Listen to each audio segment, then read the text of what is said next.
Well, hello, you absolutely fabulous person. This is Melinda Balling. Thank you so much for calling our Quantum Leap hotline. Well, today I want to visit with you a little bit about some of the symptoms of self-sabotage. You know, really, there's no one out there stopping us. It's an internal thing that we do and we decide on. You know, we may say, oh, I can't because my husband this, or I can't because my parents this, or, whatever we're telling ourselves is actually not the complete truth, because we have to give people permission to stop us. That's not typically the case. Usually it's our own self-sabotage. And that may be because of the fear of success, the fear of failure, trying to play small so someone else doesn't feel inadequate. There are a whole lot of reasons that we do ourselves in. And it can become more and more subtle so that it's hardly noticeable if we're not paying attention. So today, I'm just going to share some of the more obvious ones with you and see if any of these strike a chord or might have been in your past or on your horizon. But anyway, these are some of the most common ones that I'm aware of. So one would be comparisons. You know, we tell ourselves we're not as good, smart, thin, pretty, etc. as so-and-so. We're steeped in comparisons. Give up the illusion that someone else is better than you. Different? Yes. Better? No. Realize where these old messages come from and firmly deny them. Maybe you were taught early on that you needed to do things more perfectly, or maybe there were people that in your life that demanded that kind of perfection. Well, let me just tell you, none of that is the truth. You know, I have seen many, many people not go forward or even try something because they couldn't do it perfectly. Well, you know, no one can do anything perfectly right out of the gate. And progress is what we're looking for. So let's quit comparing ourselves. Let's ask God to help us discover our special gifts and use them. Because He's given you talents. And when we appreciate that and stop acting like He shortchanged us, which really is an insult to Him, to God, instead, let's take responsibility for developing the qualities that we admire, like discipline, commitment, work ethic, humor, kindness, and stop making excuses for changes that need to be made. Let's clear the clutter in our minds and open up a channel through which God can work in our lives. Why do you think they put blinders on racehorses? Don't look to the left or right. Just run your own race. Learn from others and individualize. In other words, in Mary Kay, we're always sharing ideas. And you can be a copycat, as they say, if you copy the right cat. But most of all, I invite you to take an idea and personalize it, individualize it, make it your own. Discover your own unique style. We can't do that if we're always trying to clone ourselves. Number 2, creative avoidance. I don't have the time. After I put the kids to bed, I'll get on the phone. After school starts, after I get my office organized, after I get an office or a place to work, then, that's self-sabotage. I started my business on a little round table that John and I used to have our meals at. So it was a maple table, and it was just a round table. And it was in our small apartment, and I would clear everything off, and then I would set up my profiles and all of my things that I needed to make phone calls, because, of course, that was way before texting, internet, or anything like that. And I would take care of my business on that table, and then I would put my things away, and then I would reset it for the next meal. So I did that until I earned my first Cadillac. So, you know what? We don't have to have the perfect space. We just have to have the perfect, or not perfect, but the correct attitude to work in the space we have. Number 3, just being undisciplined, no plan of action, flying by the seat of our pants, taking it as it comes. Are you refusing to do a weekly plan sheet? Do you create a weekly plan and then give in to instant gratification? I've been known to do that. Are you easily distracted? Do you hold yourself accountable, or do you quickly put the needs or requests of someone else ahead of yours? Do you break promises to yourself? Well, the real definition of personal integrity is keeping your word to yourself, first and foremost. So if your husband comes home with a movie or says, let's watch Netflix tonight, do you decide to move your power hours to another night? After all, God first, family second, career third. And we wonder why our family doesn't respect our business or time. Remember, we teach people how to treat us. More importantly, what kind of an example are you setting for your children? What about your thoughts?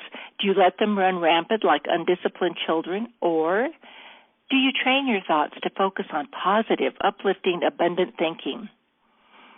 Are you disciplining your thoughts by catching yourself in the act, making the correction by saying cancel, cancel, and then replacing the thought?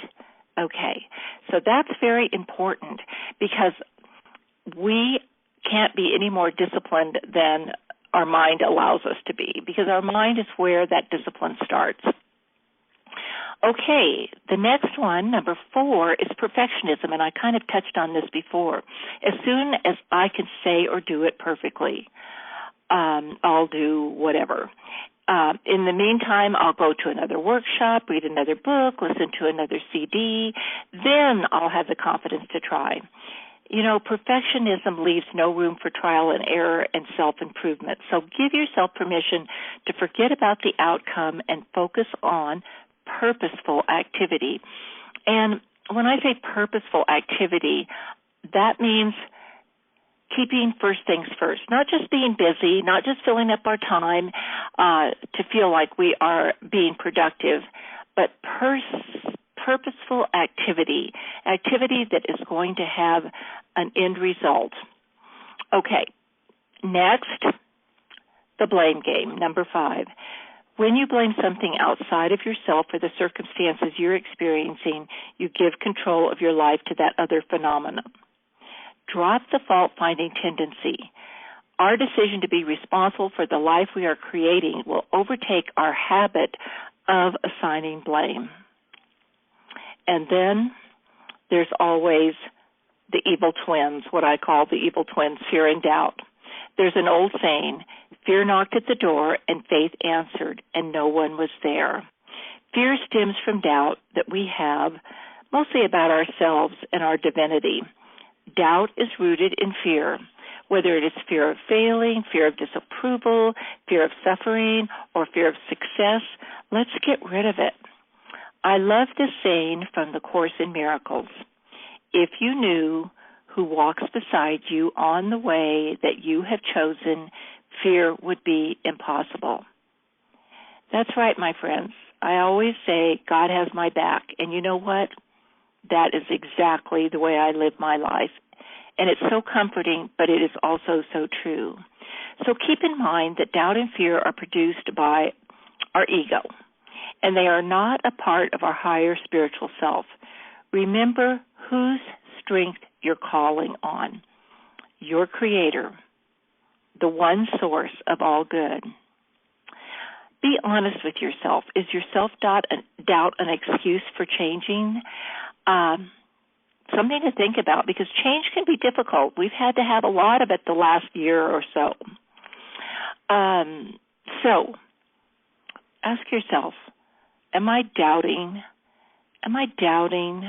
myself because I really deep down don't want to change? I don't want to change this.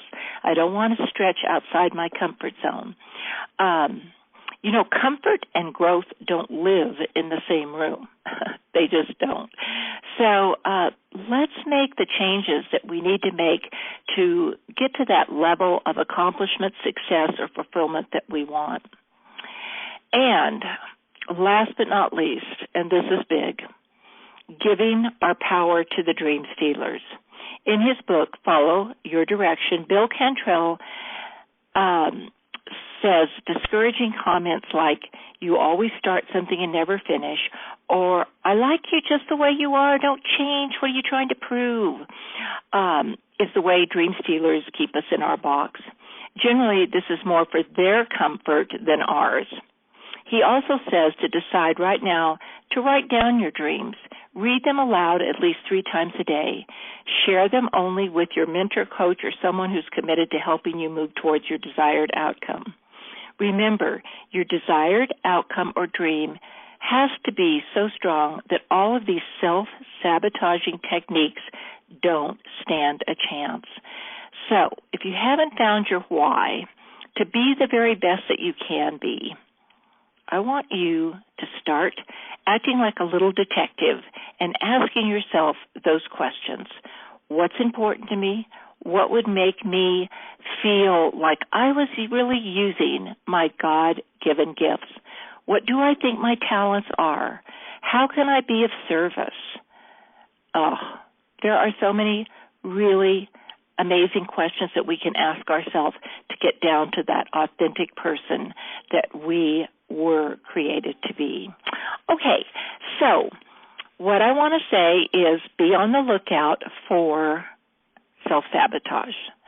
And as I said, it can be subtle. It can come at you in kind of a different way that seems okay.